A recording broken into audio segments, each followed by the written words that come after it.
All right, time to get down to the Mr. Glow podcast, ladies and gentlemen. Today, guys, we have a doozy of a podcast, ladies and gentlemen. Today, guys, I only have about a few good topics here today. As for today, guys, this will be like a two-part episode for the Glow podcast, ladies and gentlemen, depending on how good my phone can last for a long time, guys. As for today, guys, what I'm going to do today, as for this episode, I'll be having a few of my topics today for the final week of June, ladies and gentlemen.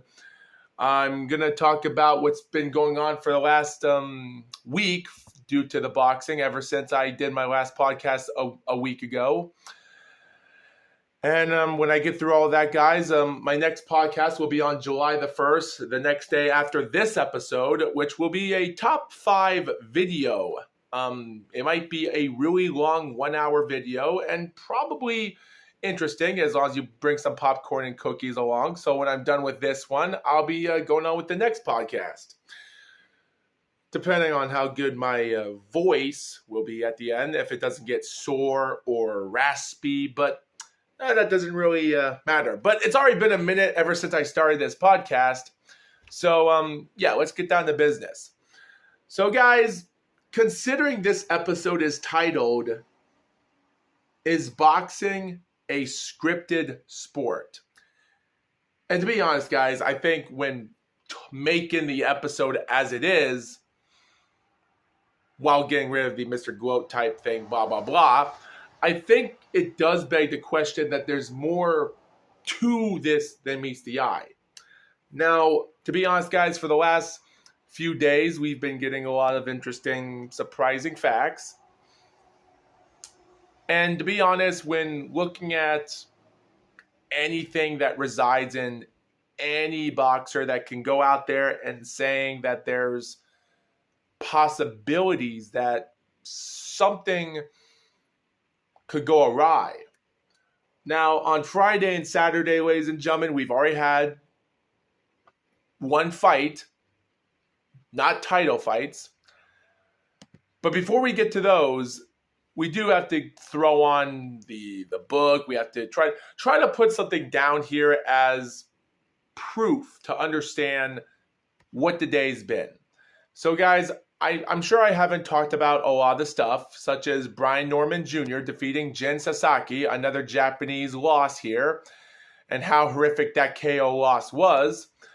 And I'm sure I did remember talking about Jinjiro Shigeoka from the minimum weight division and how his time is done for, and how him and his brother Yudai couldn't take care of two Filipino boxers that took their titles away from their country, and now their careers are dead, which makes you wonder how tough and how painstaking it is to be in these divisions, and how hard it is to have Japanese boxers with their own Japanese style losing against fighters that have more skills and dangerous in America. Now, I'm not saying America has a lot of great power when it comes to boxing.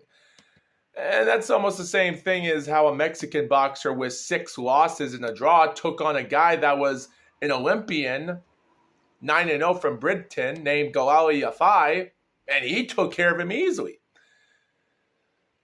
So, looking at that, you do beg the question, some weight classes are different. Because at the end of the day, guys, some countries are used to their weight classes, and sometimes we don't.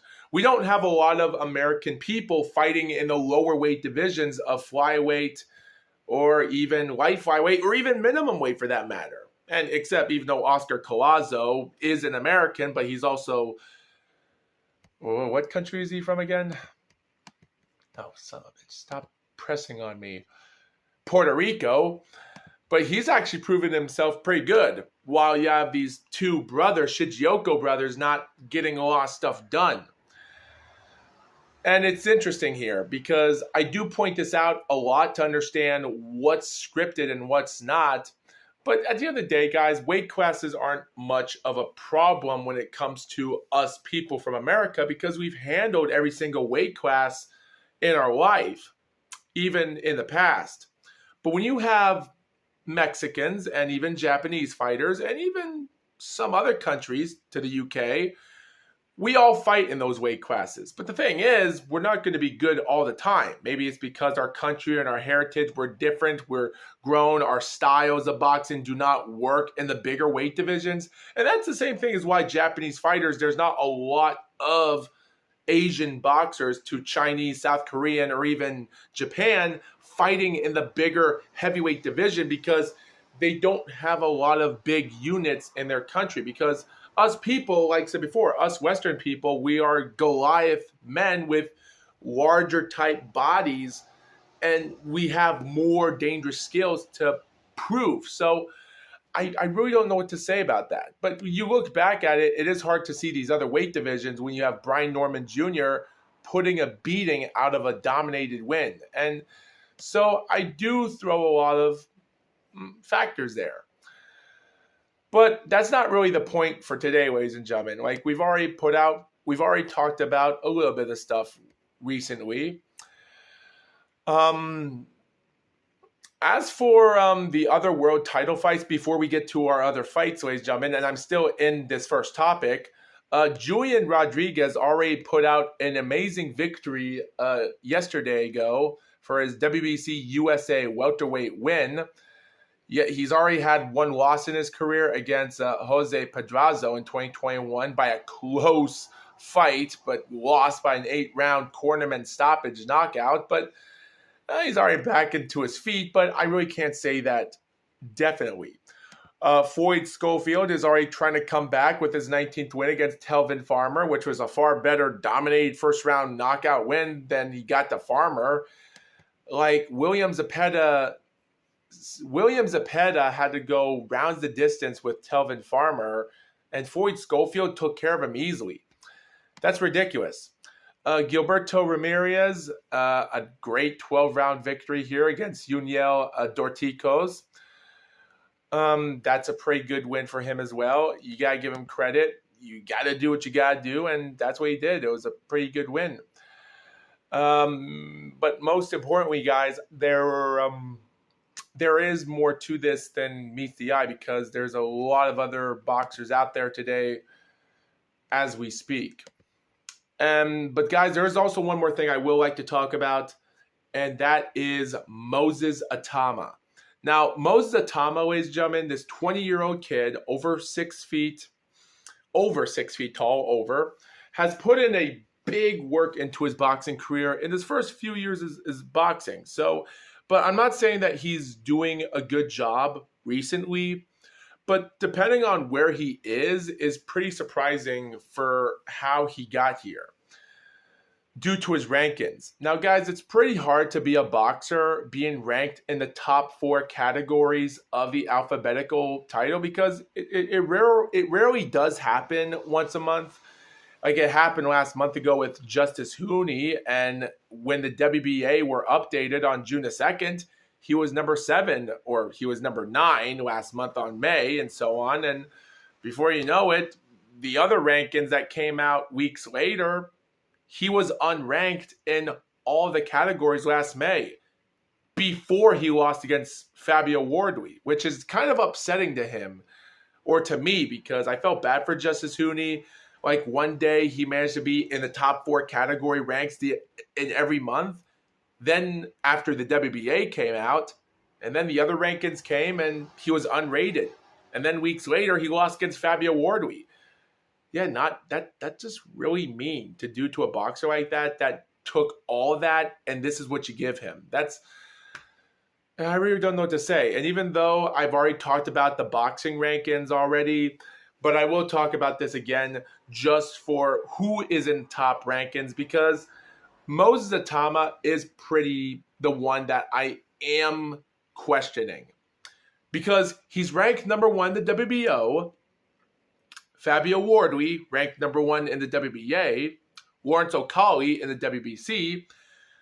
And again, guys, the IBF does have a lot of vacants not rated in IBF, neither number 1 or number 2, but Derek Chisora is rated number 2 in the IBF. So you have 4 British boxers that are already in the top rankings, which does beg the question of how scripted it is, because you have a lot of these British boxers that are not getting a break in boxing as you think they should. And that's the problem. And there's so many problems in boxing that you have these other countries that are trying to get their big victories and they're getting pushed back. The problem is, guys, you even have these other champions. Kubrat Pulev, regular WBA champion, heavyweight, world. Agit Kabayel, WBC interim. Joseph Parker, WBO interim. That just begs the question of what are the odds of those British boxers fighting those guys? And they win. That depends on how the fight ends and how controversial it will get. And that would beg the question of how scripted it is due to the British promoters in boxing today with Frank Warren and Eddie Hearn. So that does beg the question. But what about the other rankings that those guys are in right now? Well, Moses Atama, he's rated number 7 in the IBF. He's rated number 3 in the WBA. He's number 11 in the WBC. As for Lawrence O'Colloy, I can only find him being ranked number 4 in the WBO. As of this month, he just got rated number 15 in the IBF. He's not in the WBA. Derek Chisora, he is rated number 7 in the WBO. He's barely ranked number 14 in the WBC. Fabio Wardley, he's not even ranked in any of the other rankings. So it does prove an example of this albatrosity that's coming in to boxing. So yeah, that is the thing. But yeah, Moses Atama is the only one being ranked. Like Moses Atama is the only boxer today ranked in the heavyweight in all 4 alphabetical titles, which is pretty good to be in that situation. Which is kind of rich because in BoxRec it says that he's rated number 30 in BoxRec, which is pretty interesting when I try to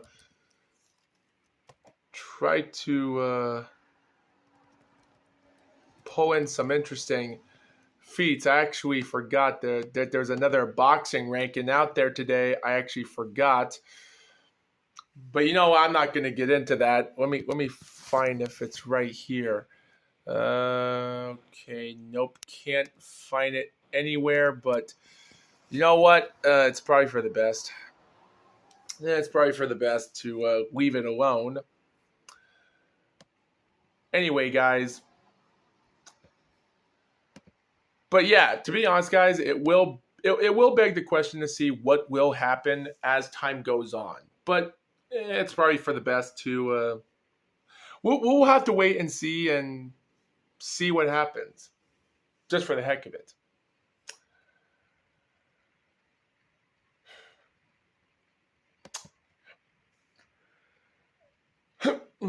Anyway,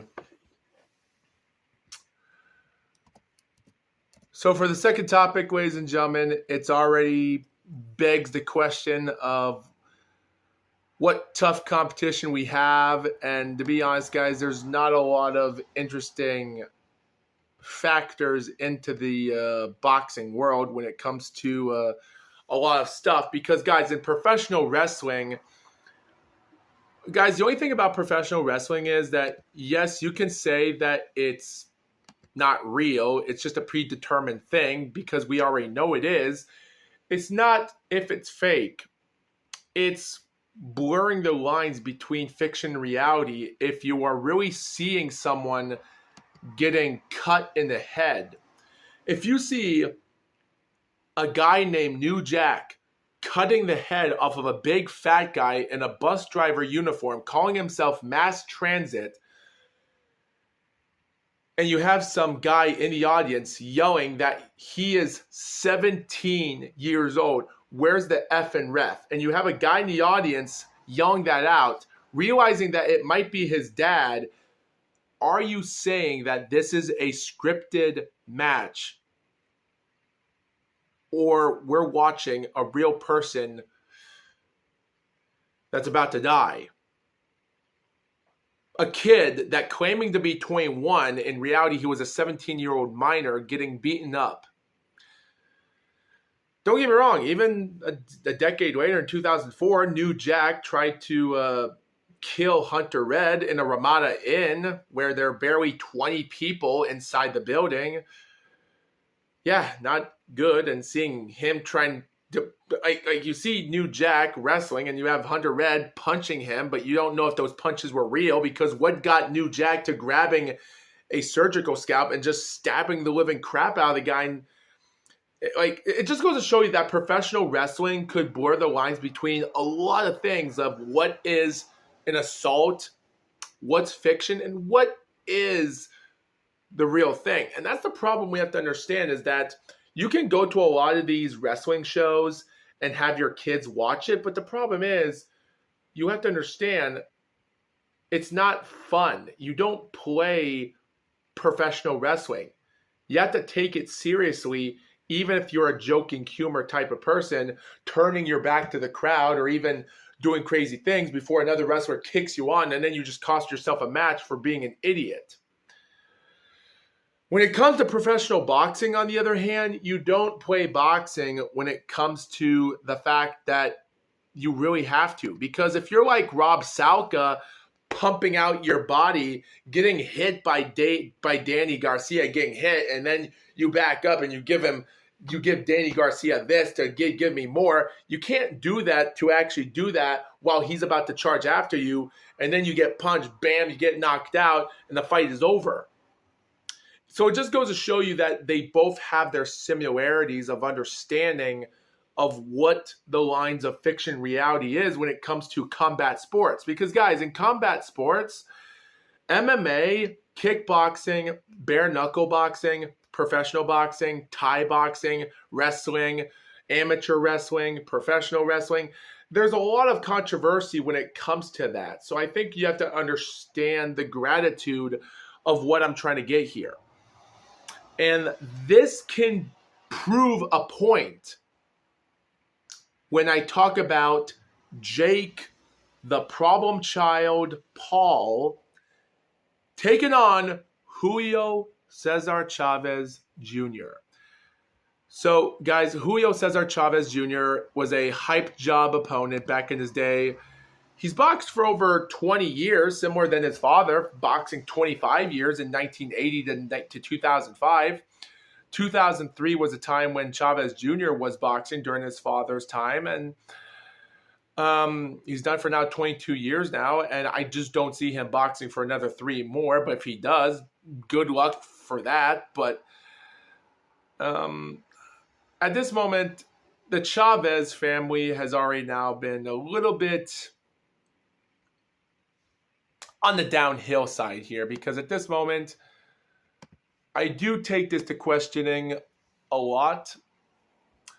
Because at this moment, guys, you have Chavez Jr., a guy that's had over 45 or 47 professional fights. He gets his, and during the time, he already picks up his first world title win back in the late 2000s or so, defends it, and then after that, he loses the title and such, and he never became a same fighter again or so. And then his loss against Canelo Alvarez, and a huge discrepancy at the time, and by the end of the decade or so on, he lost against Anderson Silva, a guy that wasn't much of a boxer other than MMA, but picked up a great win, which is surprising.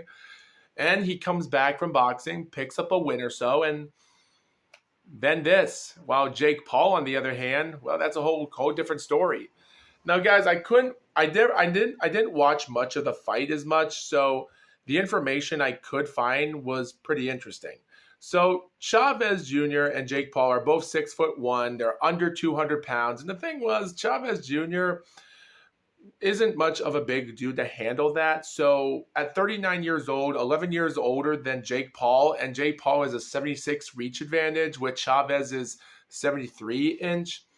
That does beg the question of understanding what you're getting yourself into. But the thing is, guys, Jake Paul is taking on a bunch of old fighters at his time, but is that a fact?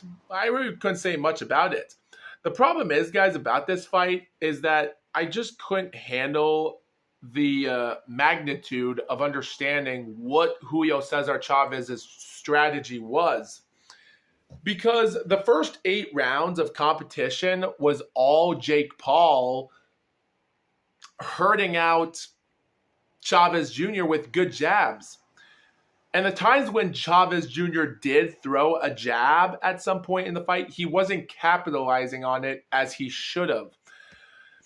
And I don't know if he was trying to trick out Jake Paul, but I think this proved a point to what the Chavez family is. Now, I'm not saying that Julio Cesar Chavez Sr. is a bad boxer. It took him 44 professional fights to pick up his first world title in 84. The thing was, he was still at his time during his next 50th professional fights until he lost against Frankie Randall a decade later. He was still fighting non-title fights. So I think Chavez Jr. took his father's advice to do the same thing, and that was the cause of his career not being better than his father. Shut the fuck up!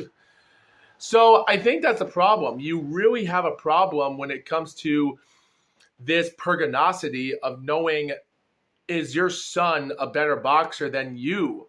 The thing is, that begs the question when you're taking on a 28-year-old fighter that's 11 years younger than you. Like, the first couple rounds of fighting was pretty that much. Like, Jake Paul was just winning the fights nonstop. Like, the last 2 rounds of the fight from round 9 to round 10 were probably the better rounds for Chavez Jr., but the damage was already done. He lost the fight before going into those rounds. I had the scores 98-92, and Jake Paul, he was out there jabbing out fights. Like, he wasn't going for knockouts as much. Well, he was going for power punches. Like, he goes for a few punch combination, boom, boom, bam, boom, and sometimes boom, boom. He picks up this, he's doing this, and just boom. And there was one crazy moment in round 4, I can remember, where Chavez Jr. tried to scare off Jake Paul when getting punched. With 1 minute and 20 seconds left of the 4th round, comes forward, and then he starts trying to corner him to the ropes, but nothing happened there as much. But yeah, guys, I did put a lot of information onto this fight than my last topic I'm going to talk about in just a moment. Because at this moment, I just don't want to talk about this fight because, like, I'm not saying that Jake Paul is bad. Like, he's ranked number 70 in BoxRec right now. Does that mean it's going to put him on the line of a championship? Well, even Gilberto Ramirez is already thinking that might work. But like I said before, guys, there wasn't a lot of jabs other than some power punches and other stuff from Chavez Jr., but he wasn't throwing a lot of punches. Like, there was one moment in the 6th round with only 30 seconds left of the 6th round where Jake Paul comes in, throws some punches, and then for some reason Junior does manage to get a good left punch going in. He backs up Jake Paul to the ropes and sets up this right punch left, and then boom, before you know it, Jake Paul turns around, goes 180, and gets him cornered to the ropes instead and starts throwing punches as well. Now, looking at this fight, I just don't see this fight was going to a knockout victory. Like, I'm not saying Chavez Jr. had a tough chin, but he sure handled those 10 rounds pretty good, which was, I will give him credit. He did handle those 10 rounds pretty good. But the thing is, the first 8 rounds, I think it came to question until the 8th round. But to be honest, when Jake Paul was putting a lot of interesting work into it, he was doing a decent job. Like in round 9, during the final 20 seconds, they did both set up left punches and so.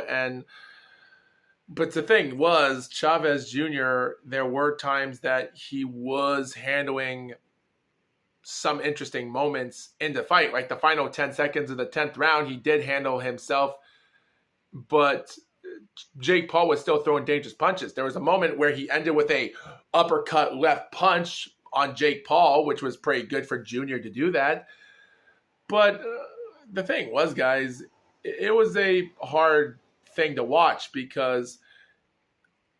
but the thing is, guys, I'm not saying that this fight could be scripted any more than says the next person that you come to talk about, because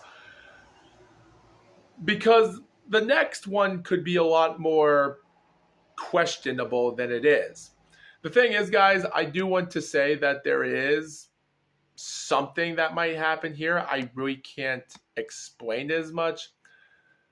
Like, even though Jake Paul has been putting up a lot of interesting things, does that really mean anything?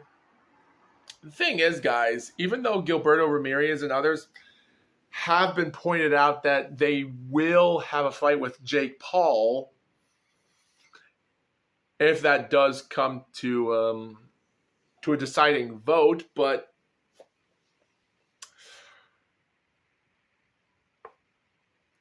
yet again, I really can't really say much about that other than if it does come to play as proper as it is. Like, I really don't know what to say about Jake Paul's career at this moment. Like, it's been 5 years since he started boxing in January the 30th, 2020 against another YouTuber. So, and the thing is, I've been following him since his first debut. And I was more interested in seeing him fight against KSI, but that was never going to happen. And at this moment, like, even though he already suffered his first loss against Tommy Fury, I think at the end of the day, he's still pretty interesting when it comes to some of the boxing fights he has. Now, the thing is, guys, has Jake Paul only taken on fighters that are in their 30s? Unfortunately, yes. But has he been taking on fighters that had a bunch of losses in their career? Well, I wouldn't really say that to an extent, but he has been fighting guys that are in their mid-30s, and even though short guys as well. Like, don't get me wrong, Ali Esimgib was 23 years old, same age, while Ben Askren, Nate Robinson, Tyrone Woodley were guys that were over their 30s, mid-30s or even late 40s. Even Anderson Silva was 47 years old at the time in 2022.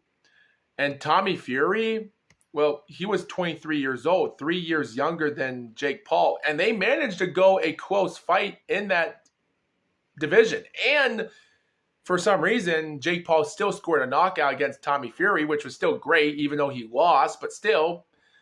And then you even had his wins against Nate Diaz, age 38 years old. And then before you know it, he in 2023 to 2024, he took on two guys that had 10 wins and 1 loss and 1 draw, and another fighter with 17 wins and 2 losses, which was not bad to fight people with more fights like that. The problem was those guys were in their mid-30s as well.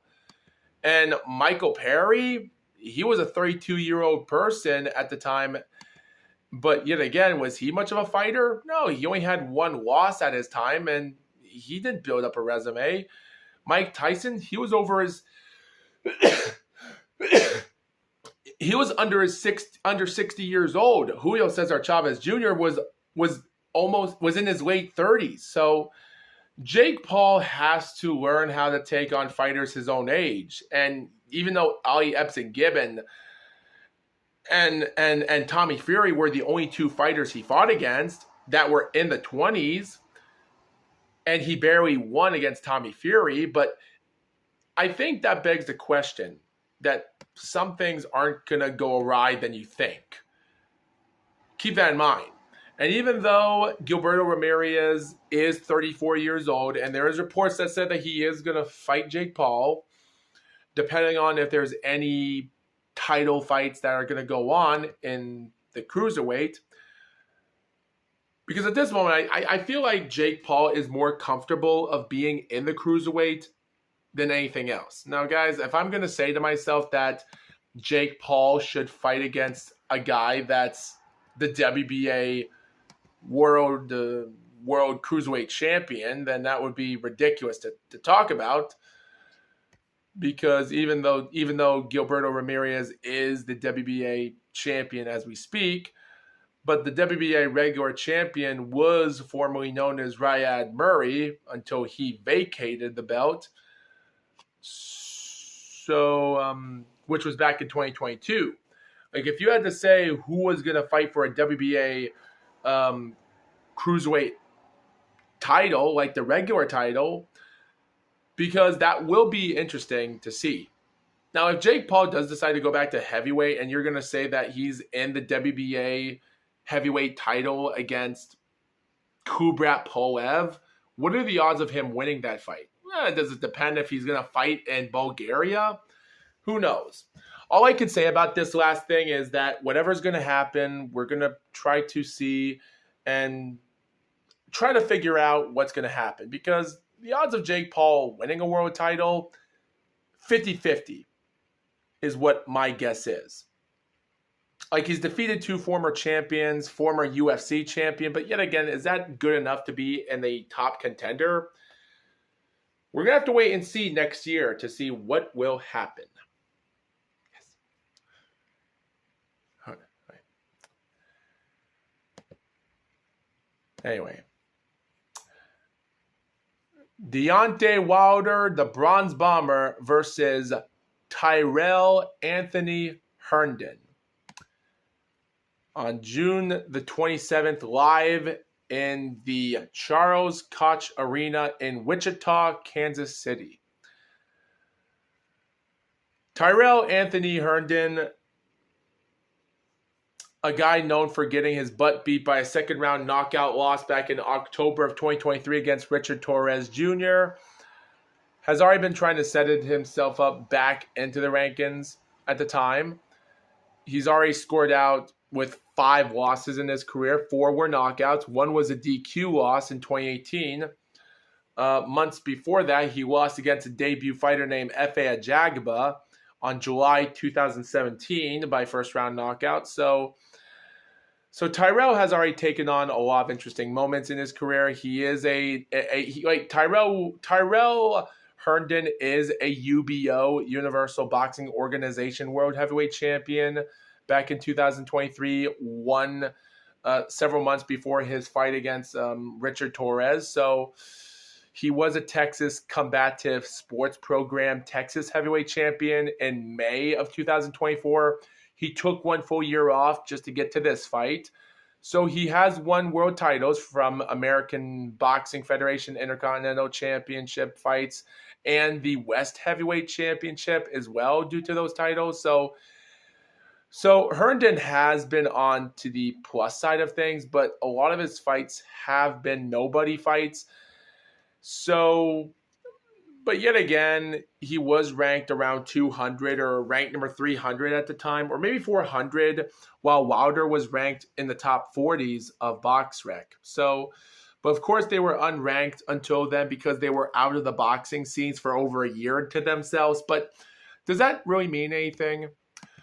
For Deontay Wilder, his several fights in his last fights of his career are pretty tough. Like, he's now had 4 losses and 2 wins in his last 6 fights from Fury twice. And even though the third fight, it should have been a win for him after round 4, during the final seconds of the 4th round, he brought Tyson Fury down. The referee was counting slow. He counted 8 when Fury got up, but originally I counted it was 11 or 10 when Fury got up. So Wilder should have won the third fight, and even Counterpunch Boxing said that he had, like, even people online are saying that he had no chance of beating Tyson Fury. He did. It's just Tyson Fury was more smarter than him, and he found out ways to survive a fight just to win it. And that's why he got up in the count of 8 or 9 during the first fight, because he took his time getting back up and barely won the fight against Wilder. So Wilder was closer to defeat anyone but Fury to prove that you can defeat the Gypsy King. He defeats out Robert Helenius, loses against Parker in multiple minor weight title fights, and Zhilei Zhang. And then we come to this fight.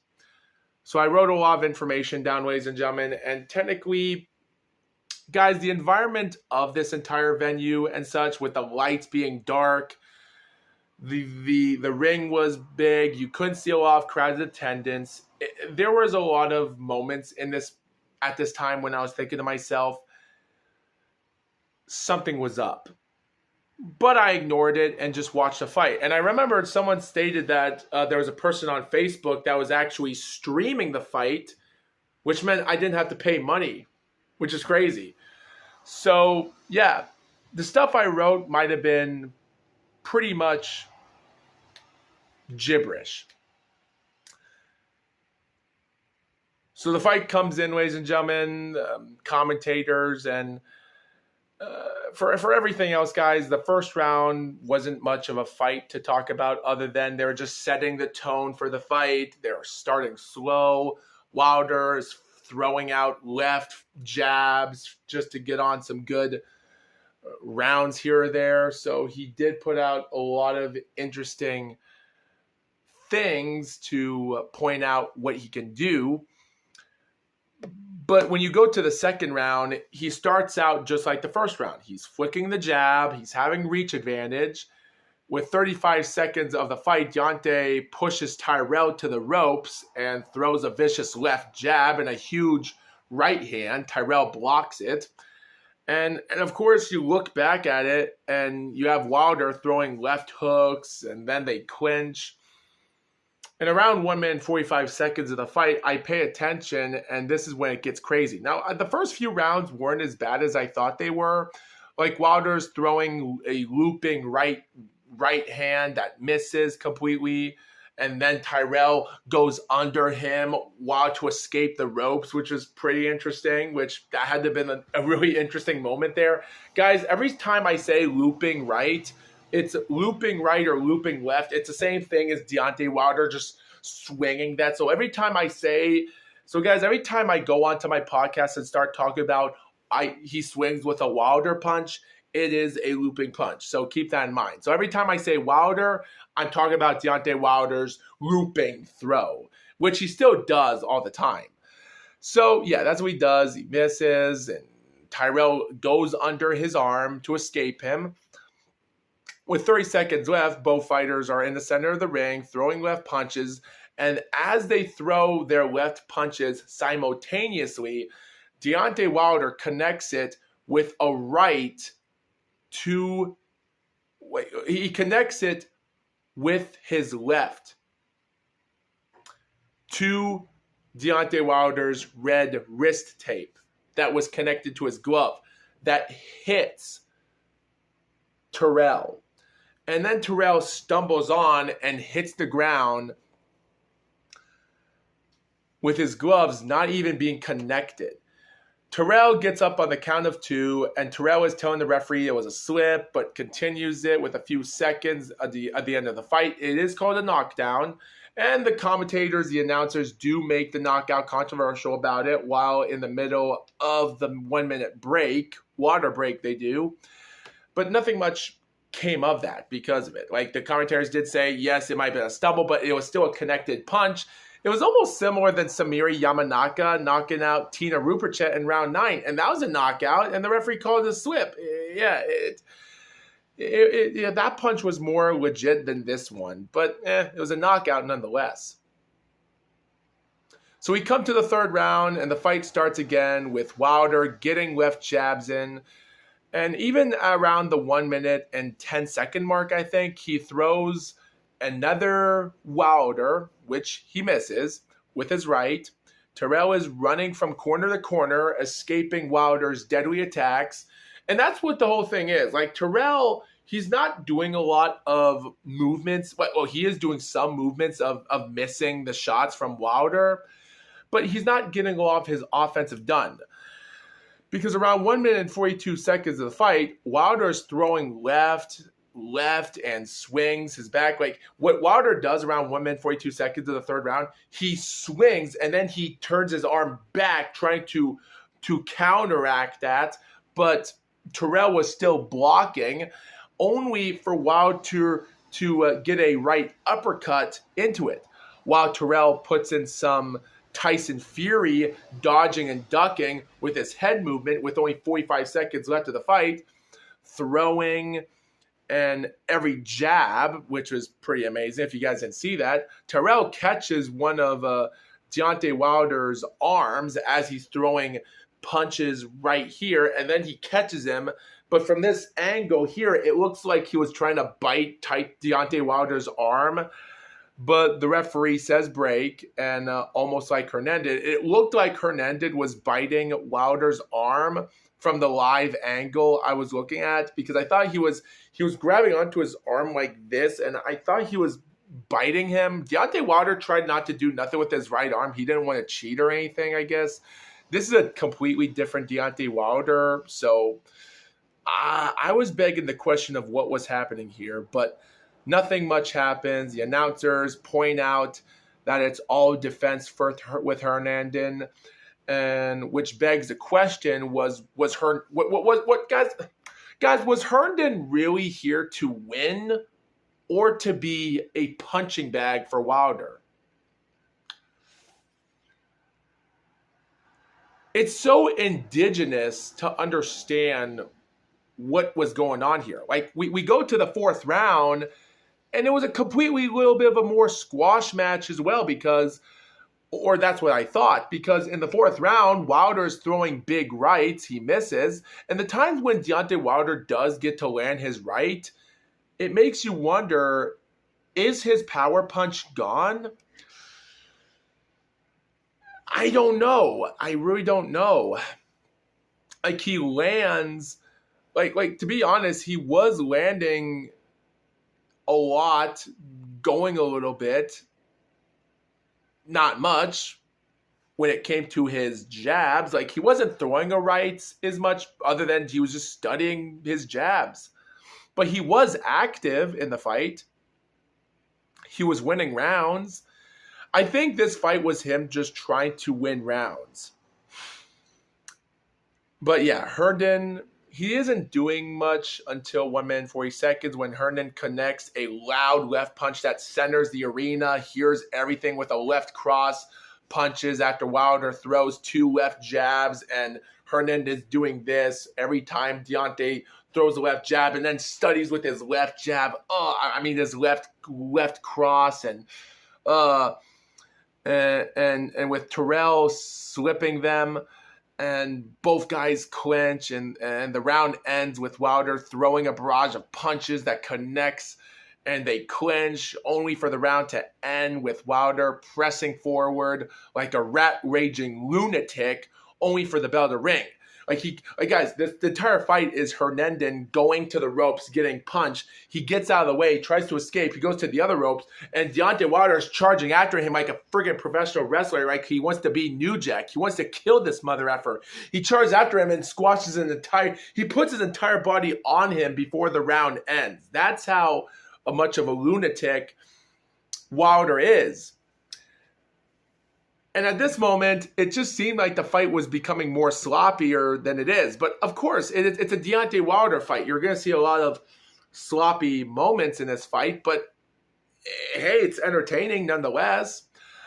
I was pretty entertained by it. But the problem was, we go to round 5. And this is when it gets a little bit more questionable for me. Because in round 5, early in the fight, Wilder's trying to fight while he delivered an illegal punch when it happened when the referee said break. After halfway through the round, Wilder was trying to connect with headshots, just headshots, just shots on top.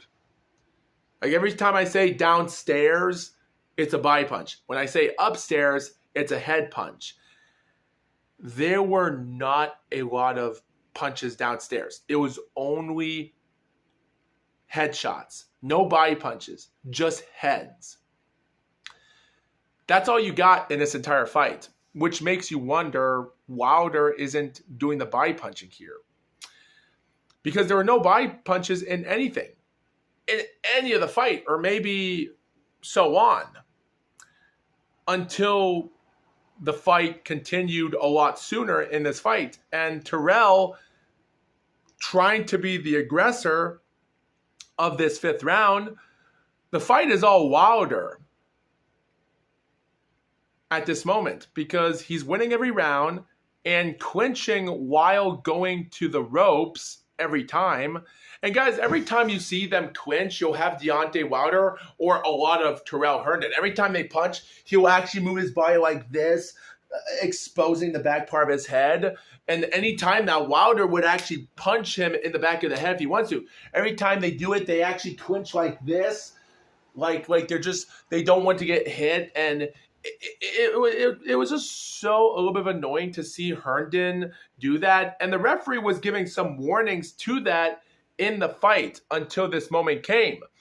So that's how this fight was. It was just going rope to rope. Every time they clinched, they sometimes put their heads so low that it can even touch their crotches, their opponent's crotch with their head. That's how bent low they are. Right? They aren't clinching like they're clinching like this. One is just bowing down without not getting hit, but they're exposing the back part of their spine and back and their head. That's how bad it is. So you see that in the entirety of the fight. But of course, in this fifth round, the round ends with Herndon getting a right hand from the top and this time giving Wilder a few body punches downstairs. And when he does that, he tries to escape Wilder only for him to stumble and do a perfect 360 spin. He does a crazy 360 right in front of Deontay Wilder. And as he does, he loses his balance, but the ropes help him as he goes to one of the ropes, and it helps him from not falling down. With Wilder throwing a left, and then he pushes him. He pushes his body down until the bell rings. And then we go to the sixth round. So the sixth round, it's a 10-round fight, by the way. Wilder finally goes downstairs for the first time with a body punch early in the sixth round. And then he sets up with a left hook. It was a left hook, a good left hook. And then Wilder throws a barrage of punches while Herndon is putting his face straight down with Wilder again. And keep this in mind, like Wilder is shoving him down is when he does it. He does. And like he goes down, but of course the referee calls this slip, and the ref tells Herndon not to put his head down. Wilder again attacks him harder again. Herndon ducks down again. Wilder pushes Herndon from corner to corner, rope to rope, from each section of the ring. They're using the entire ring as a pinball machine. It's ridiculous. It's ridiculous. At 1 minute and 25 seconds of the fight, the ref stops it with break, telling Herndon again about not going down. One of the announcers is telling Wilder to get back to the left jab so he can set up the right hand. So what one of the announcers was trying to tell Wilder is that he should set back with his left jab as he did early in the fight, and then so he can set up his right punch. Which is true because at this moment, Wilder got rid of that. He just wants to end the fight is what Wilder wants to do. 1 minute left of the fight of the round. He finally scores another knockout with multiple punches. The announcer tells us that Herndon put one of his gloves on the canvas, which counts as a knockdown. Ref calls it, and Terrell gets up at the count of 8, the announcer said, but I counted 9. And Wilder gets a left hook clean, and the round ends when Wilder's corner, when then Wilder corners him, throwing dangerous punches. The crowd is screaming out loud for each punch Wilder is throwing, and the bell rings as Wilder throws Terrell down to the ground and in a viciously manner. But the ref calls it a slip, no knockout, and Herndon is tired while he's sitting down in his corner, being told by his trainers. And by the way Deontay Wilder does it, like he gets him corner of the rope, and then Herndon tries to escape, and Wilder just throws him down, and he hits the ground canvas, the bell rings. It was sloppy. Damn. So pretty much, guys, that's how bad this was. So it was pretty bad. Oh, yeah, and there was one moment in the round where Deontay Wilder set it up a tiny right uppercut that kind of connected, which was pretty amazing. But Nothing much. So the seventh round isn't really much interesting for me. Like Herndon's head movement is gone at this moment as he used to. Wilder attacks him again, and it stops when Hernandez turns his back in one of the corners, and then he escapes him.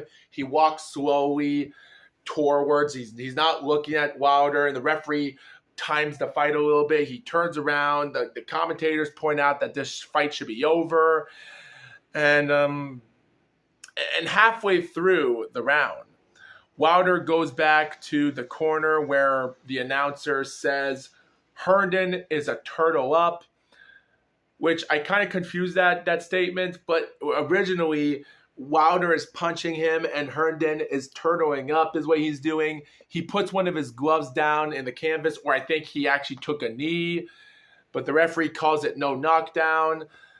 And then 30 seconds later, so I think it was, Wilder ends the fight where he throws Barraza punches, and then he gets a good left punch that backs Herndon way to the other side, and the referee calls it at 2:16, and that's it. So Deontay Wilder scores out his 43rd knockout, 44th win, and he's now 97.73% of his knockout ratios with 186 rounds of boxing in his 49th professional fight. So, yeah. So, guys, I've already talked about this in my podcast before about the Deontay Wilder versus Alexander Usyk and thinking how that could happen in 2026. Now, watching this fight, I doubt it. That's not the case. I just don't see that happening. But I will talk about that one more time just for the fun of it.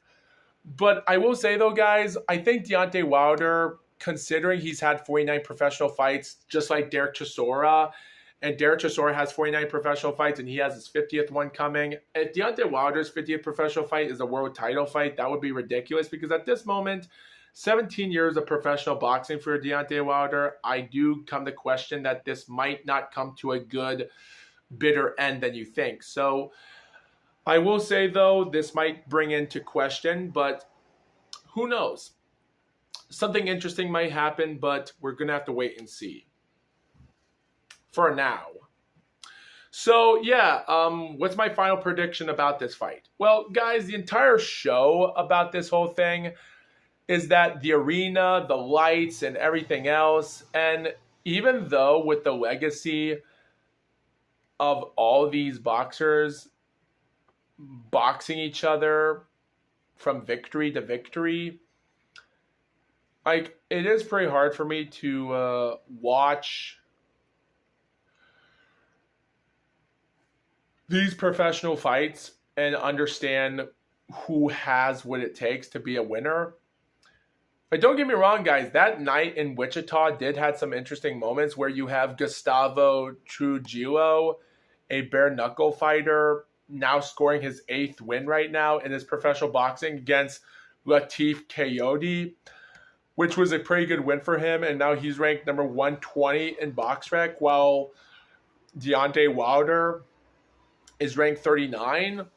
Like, that would be one interesting fight I'll be really interested in watching Deontay Wilder versus Gustavo Trujillo. That would be one interesting fight I would be interested to watch. But yet again, guys, who knows what's going to happen? I do think that it's going to bring in a lot of interesting moments, but for now, I think it's probably best for me to stop talking about this because I'm already tired right now talking about the entirety of what these guys can do.